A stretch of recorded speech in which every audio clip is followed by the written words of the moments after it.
Assalamualaikum warahmatullahi wabarakatuh. Perkenalkan, nama saya Utami Kusuma Dewi dari kelas 2019A, jurusan PGSD FKIP Universitas Riau. Di sini saya akan membuat tugas guna memenuhi tugas pendidikan kewarganegaraan untuk memenuhi tugas ujian akhir semester dengan dosen pengampu Bapak Edi Noviana. Baiklah, di sini saya akan menjelaskan tentang HAM.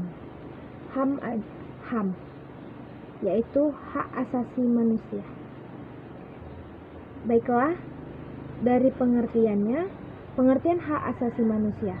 Hak asasi atau hak dasar adalah hak yang pokok atau dasar yang dimiliki oleh setiap manusia sebagai pembawaan ia sejak lahir, yang sangat berkaitan dengan martabat dan harkat manusia tersebut.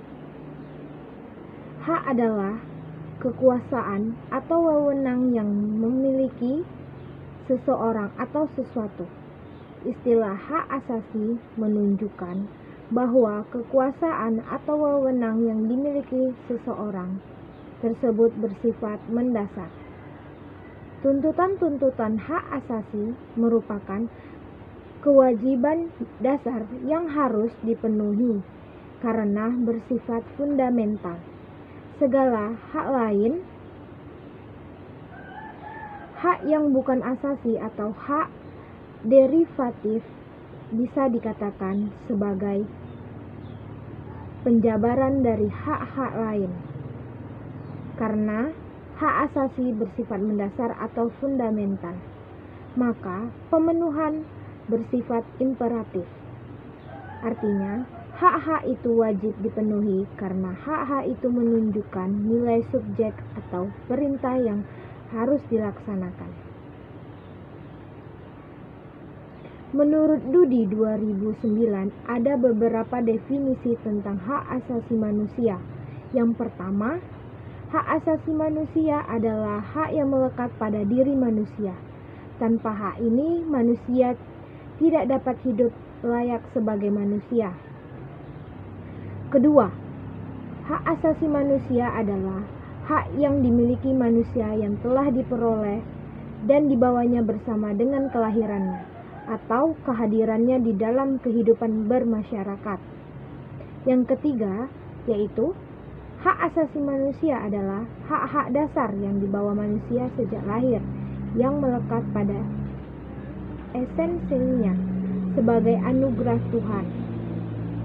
Keempat, hak asasi adalah seperangkat hak yang melekat pada manusia dan keberadaan manusia sebagai makhluk ciptaan Tuhan yang Maha Esa, dan merupakan anugerahnya yang wajib dihormati, dijunjung tinggi, dan dilindungi oleh negara,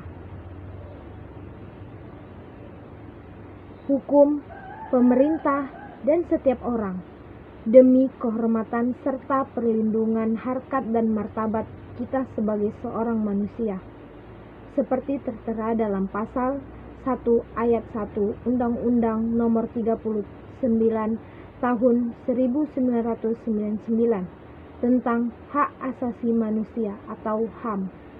Baik, selanjutnya yaitu menurut Mertenson dalam Muladi 2002, hak asasi manusia mempunyai arti sebagai those rights which are inherent in our nature and with which we cannot live as human beings. Dari pengertian yang diberikan oleh Martenson dalam Muladi 2002, maka hak asasi manusia adalah hak yang melekat pada diri manusia sejak keluar dari kandungan ibunya hingga ia meninggal. Kaligis 2009. Dan setiap manusia mempunyai hak untuk mendapatkan suatu keadilan di dunia perkembangan HAM di Indonesia. Maka dari itu, setiap manusia memiliki HAM-nya masing-masing dan memiliki hak ketika ia dapat masalah, dia memiliki haknya sendiri untuk berpendapat. HAM sendiri dapat dibedakan menjadi 6 macam, seperti hak asasi pribadi, hak asasi dalam buku, hak asasi prosedur hukum. Bukan hanya di dalam UUD saja, tetapi HAM diatur juga dalam ketetapan MPR dan juga dalam ketetapan MPR dan juga UU. Dan bagaimanakah pelaksanaan HAM di Indonesia kita? Apakah sudah optimal atau belum? Mari kita simak. Faktor internal ini dari sifat egois, yaitu ingin menang sendiri. Makanya bangsa Indonesia ini sifat manusianya ingin menang sendiri tanpa memikirkan orang di sekitarnya. Padahal setiap orang itu memiliki haknya masing-masing. Bahwa manusia memiliki hak yang melekat pada dirinya karena ia adalah seorang manusia. Hak asasi manusia berlaku kapanpun, dimanapun dan kepada siapapun, sehingga sifatnya universal. HAM pada prinsipnya tidak dapat dicabut. Hak asasi manusia juga tidak dapat dibagi-bagi kepada siapapun. Saling berhubungan dan saling bergantung. Hak asasi manusia biasanya dialamatkan kepada negara, atau dalam kata lain, negaralah yang mengemban kewajiban untuk menghormati, melindungi dan memenuhi hak asasi manusia tersebut. Termasuk dengan mencegah dan menindaklanjuti pelanggaran yang dilakukan oleh swasta. Dalam terminologi modern, hak asasi manusia dapat digolongkan menjadi hak sipil dan politik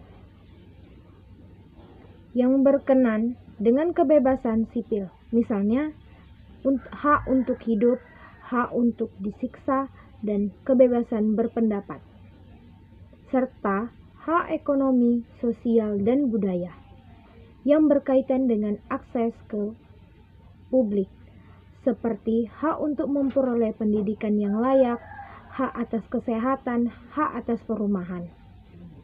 Secara konseptual, hak asasi manusia dapat dilandaskan pada keyakinan bahwa hak tersebut dianugerahkan secara alamiah oleh alam semesta, Tuhan, atau nalar.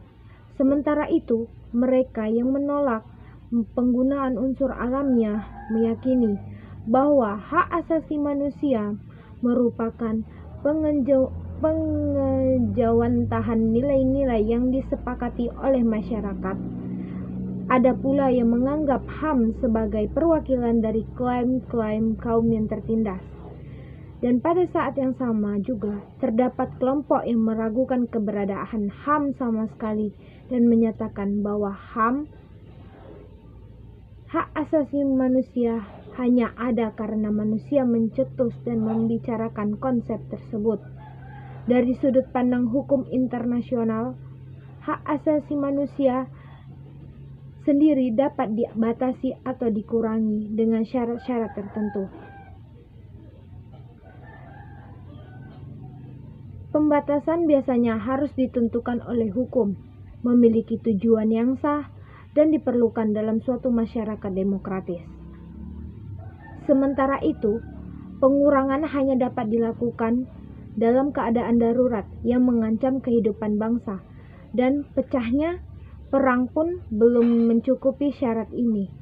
Selama perang, hukum kemanusiaan internasional berlaku sebagai lex specialis. Walaupun begitu, sejumlah hak tetap tidak boleh dikesampingkan dalam keadaan apapun, seperti hak untuk bebas dari perbudakan ataupun penyiksaan. Masyarakat kuno tidak mengenal konsep hak asasi manusia universal, seperti halnya masyarakat modern.